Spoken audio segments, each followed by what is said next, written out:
This is lesson 15 in the course, The State of the United States Economy and Society. One of the great responsibilities of government is to provide the public goods and services needed to ensure a high quality of life. We are totally dependent upon what nature provides to sustain ourselves and our communities.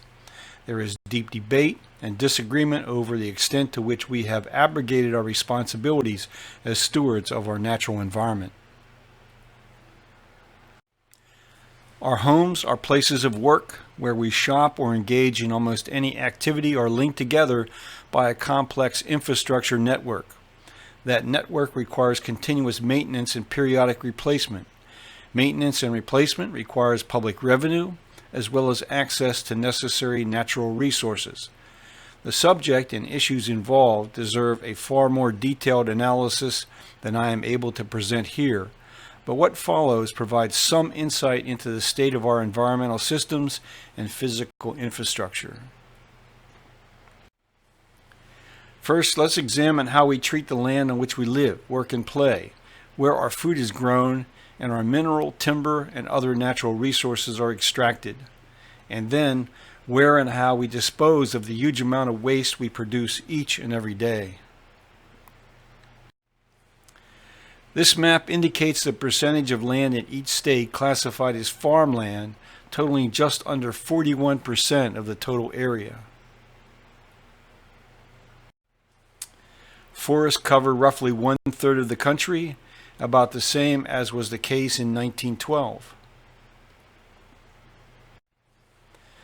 Government analysts estimate there are 18.7 billion tons of coal recoverable from existing producing mines, with an estimated total recoverable reserve of 257.6 billion tons. Iron mining in the United States produced 42.5 million metric tons of iron ore in 2015, worth $3.8 billion, but has declined by 7.3% over the past 3 years to a level of $3 billion in revenue in 2018. Some 90% of the remaining U.S. iron ore is found in the region around Lake Superior.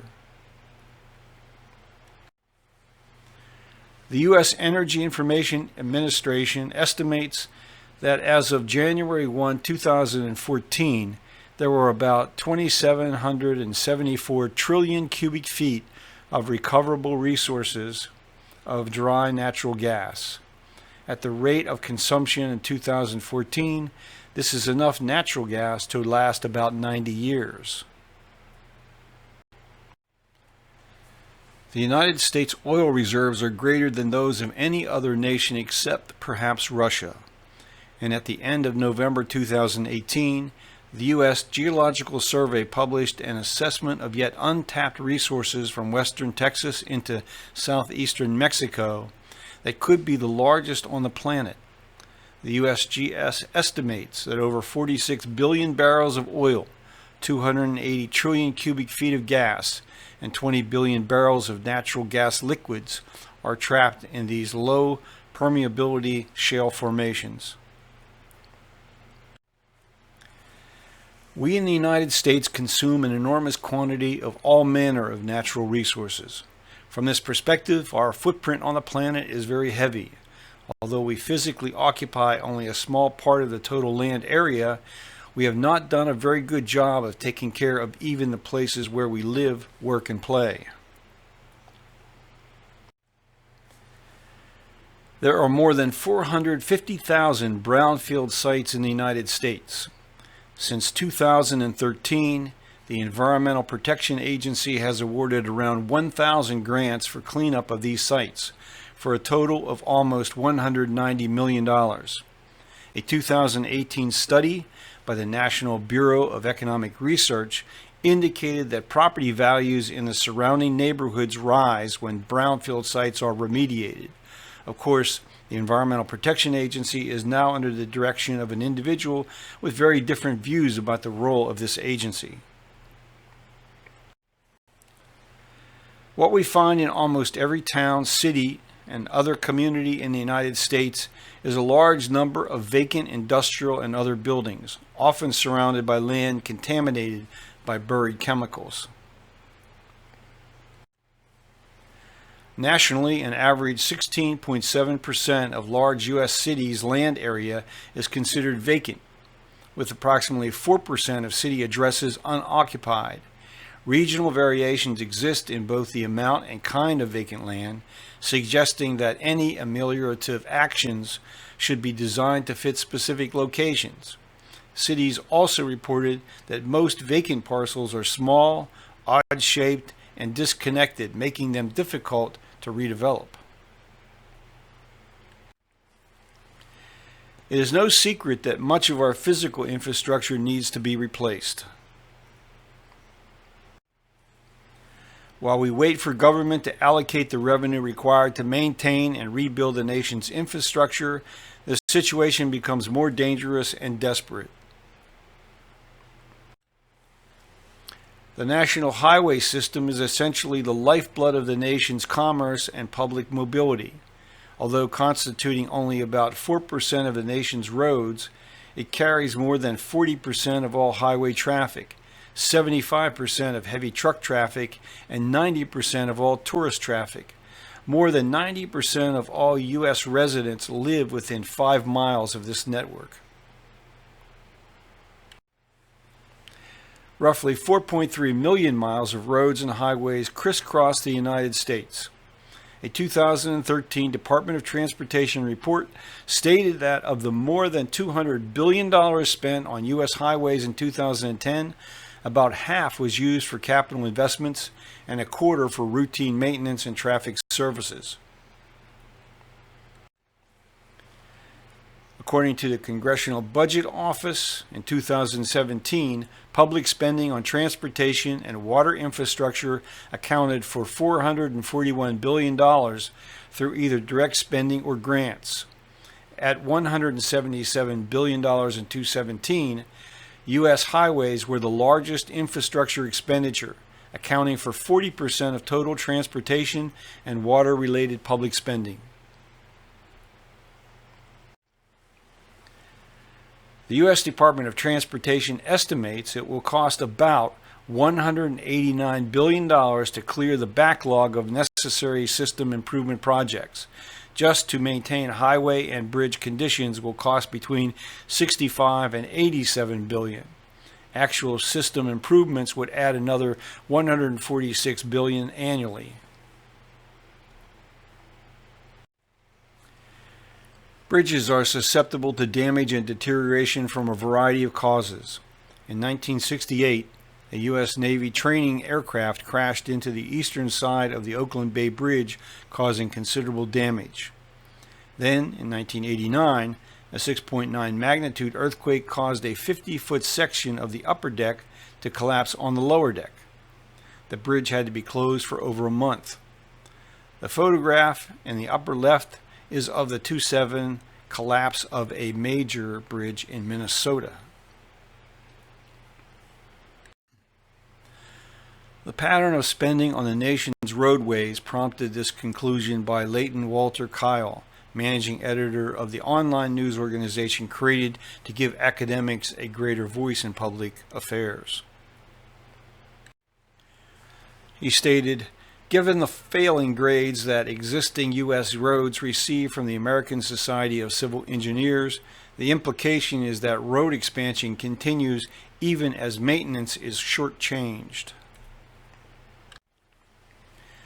The Congressional Budget Office estimated Highway Trust Fund tax revenue of $41 billion for fiscal year 2018. The federal excise tax on gasoline and diesel fuel accounts for 87% of the total.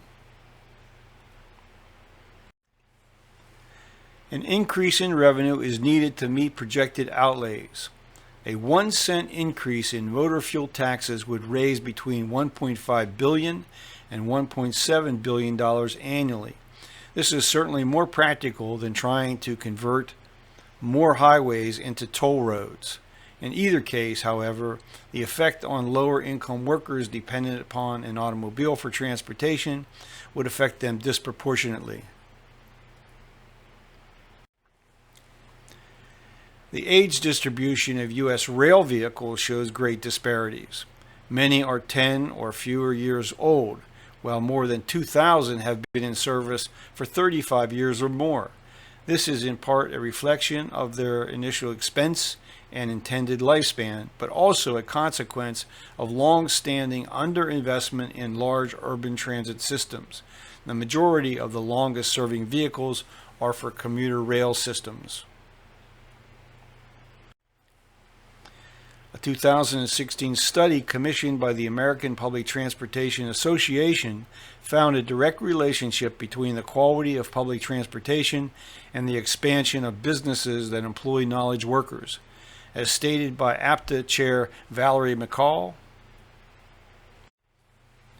public transportation is the catalyst that attracts knowledge workers who show a preference to be connected with multiple transportation options to high-growth business centers. It allows these innovation districts to create dense business infrastructure that preserves key community benefits while mitigating congestion issues and providing businesses greater access to labor. The planning community has in recent years awakened to the significant, often enormous increase in land values caused by the extension of public transit systems into new areas and by the improvement of existing transit hubs. The concept of transit-oriented development is embraced as a needed response to sprawling development and continued dependency on use of the automobile for commuting between home and work. This has stimulated discussion of whether and how to capture these increased land values to offset the cost of the public transit investments. Rick Rybeck, a city planner and director of the firm Just Economics, based in Washington, D.C., supports restructuring the conventional property tax in order to efficiently capture the increases in land value associated with public infrastructure investments. He writes, "Surprisingly, the higher tax on land helps keep land prices more affordable. It reduces the profit from land speculation, thereby reducing the speculative demand for land. Returning infrastructure-created land values to the public helps make infrastructure financially self-sustaining, at least to a greater degree than today, and thereby reduces the need for other taxes and subsidies. It also creates some fairness in infrastructure funding because landowners who benefit from infrastructure end up paying in proportion to the benefits that they receive." Another extremely important part of our nation's infrastructure is the systems we rely upon to deliver clean, drinkable water to our residences, businesses, and other locations where we congregate. Many of us have concerns over whether our tap water is safe to drink. Every community of any size has the challenges of securing adequate sources of water, installing and maintaining piping systems to carry water to and from all properties, and treating wastewater to a high level of purity for reuse. For much of the history of the country, our rivers, lakes, and streams have been used for the dumping of toxic chemicals as well as human and animal wastes. Nature does its best to rid the toxins over time, but is overwhelmed by our continued abuse of this essential natural resource. This map was developed from research by Northwestern University in 2017. It shows the regions of the United States with the highest levels of toxic chemical pollution found in tap water systems serving 15 million people in 27 states. The conclusion of the researchers is that EPA chemical testing is seriously inadequate to monitor the problem. Thus, in order to bring safe drinking water into our communities, a huge continuous investment in waste treatment is required. Broken, rusted, and leaking pipes characterize another infrastructure crisis that is estimated will cost $1 trillion over the next 25 years. We are learning that the lead contamination of the water supply in Flint, Michigan is closer to a norm than an exception. Data released by the Environmental Protection Agency reveals that only 9 states report safe levels of lead in their water supply. Concern over the quality of tap water continues to serve as a primary reason for the consumption of bottled water, despite the huge quantity of plastic waste that must be recycled or disposed of. The irony is that nearly half of all bottled water is sourced from the municipal water supply, then purified. Average U.S. consumption per person has increased each year over the past decade to 42.3 gallons in 2018. In addition to the plastic waste created, studies of bottled water quality carried out in Europe found chemicals in the water leached from the plastic bottles, from the lids, and from contamination of the wells from which the water is drawn. Plastics were invented in the late 19th century but did not become widely used until the 1950s. Now we have some 9.2 billion tons of plastics, of which 7 billion tons have become waste. Over 6.3 billion tons have never been recycled and end up in landfills, rivers, lakes, streams, and the oceans. Millions of marine animals are killed by plastics every year. Marine species of all sizes, from zooplankton to whales, consume microplastics.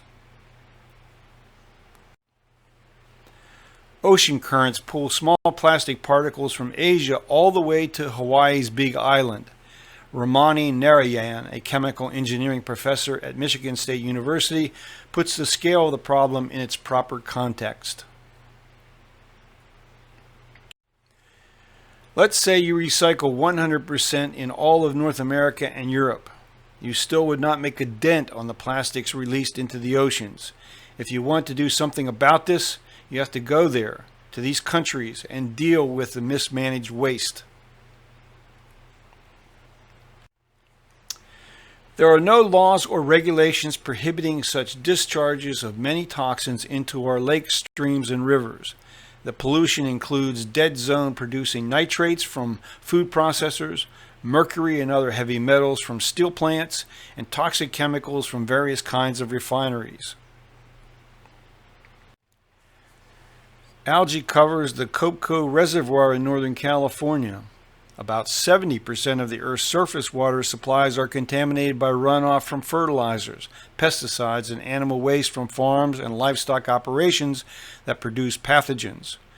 Nutrient pollution caused by excess nitrogen and phosphorus in water or air is the #1 threat to water quality worldwide and causes this type of algal bloom. Increasing temperatures are warming our lake waters, resulting in the growth of microorganisms into toxic algae blooms that kill fish and the food fish require. In 2014, a massive algae bloom blanketed Lake Erie, invading the water supply of Toledo, Ohio. A 2018 study by the Environmental Working Group found that just since 2010, there have been over 300 algae blooms recorded in lakes, rivers, and bays in 48 states. In 2017 alone, there were 169 blooms recorded in 40 states. And now the current administration at the EPA is considering granting permission to oil drillers working in the Permian Basin of Texas to discharge wastewater directly into rivers and streams. This wastewater contains huge amounts of salt, heavy metals, and other chemicals. With most oil and gas production occurring in arid regions where water supplies are constrained, there is strong interest among some regulators for reuse. Described here is what is called a biocide program to control the growth of microorganisms in an oil and gas production. The production and use of natural gas in the United States is at an all-time record level, growing every year since 2010. There are real monetary savings over oil or most other sources of electrical energy. There are perceived environmental advantages over the burning of oil or coal.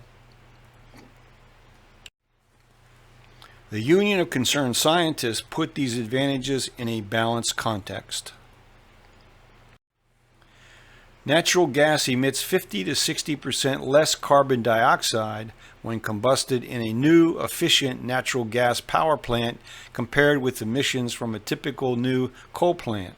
Considering only tailpipe emissions, natural gas also emits 15 to 20% less heat-trapping gases than gasoline when burned in today's typical vehicle.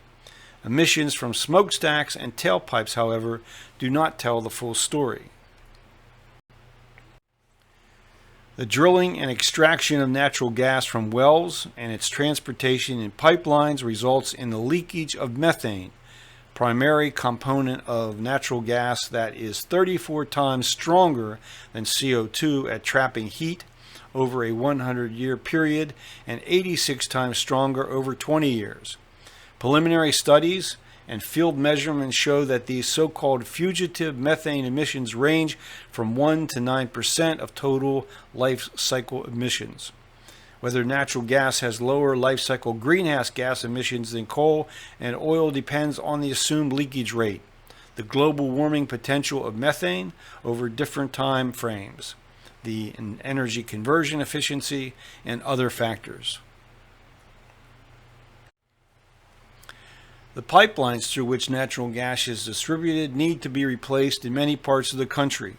A 2013 report released by the U.S. Senate found that gas distribution companies in 2011 reported releasing 69 billion cubic feet of natural gas to the atmosphere, almost enough to meet the state of Maine's gas need for a year. This graph shows the distribution of age of the pipelines. One analyst, Chris Dalby of the energy company ENI, succinctly describes the scale of the problem. An issue that has overcome much of the goodwill toward fixing energy infrastructure is the sheer scale of the problem. Given the interconnection of pipes, pipelines, and transmission lines across state lines, under lakes and rivers, and through deserts, tracking where the most serious issues lie is arduous at best. Measured by particulate pollution, the quality of the air in the United States ranks 10th in the world. Microscopic pollution is a byproduct of burning and commonly comes from power plants, automobile and truck exhaust, and wildfires. Despite the gains experienced since the enforcement of the Clean Air Act began in the early 1970s, more than 110 million Americans will live in counties with unhealthy levels of pollution, as reported by the Environmental Protection Agency. The annual State of the Air report by the American Lung Association found that although levels of year-round particle pollution and ozone are improving, more than half of all Americans live in counties where they are exposed to unhealthful levels of these pollutants. Los Angeles remains the metropolitan area with the worst ozone pollution, as it has for all but one of the 16 reports. A major source of air pollutants is the power plants that generate the electricity we rely on.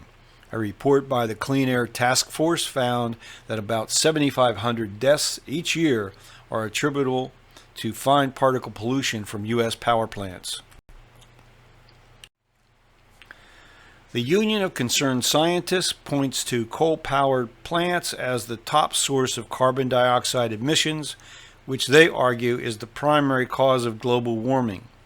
This chart, produced by the U.S. Energy Information Administration, shows a modest reduction in total carbon dioxide emissions since 2008, primarily attributed to the reduction in the use of coal by U.S. power plants. At the core of our challenges as a society are what the author Ferdinand Lundberg described as cracks in the Constitution.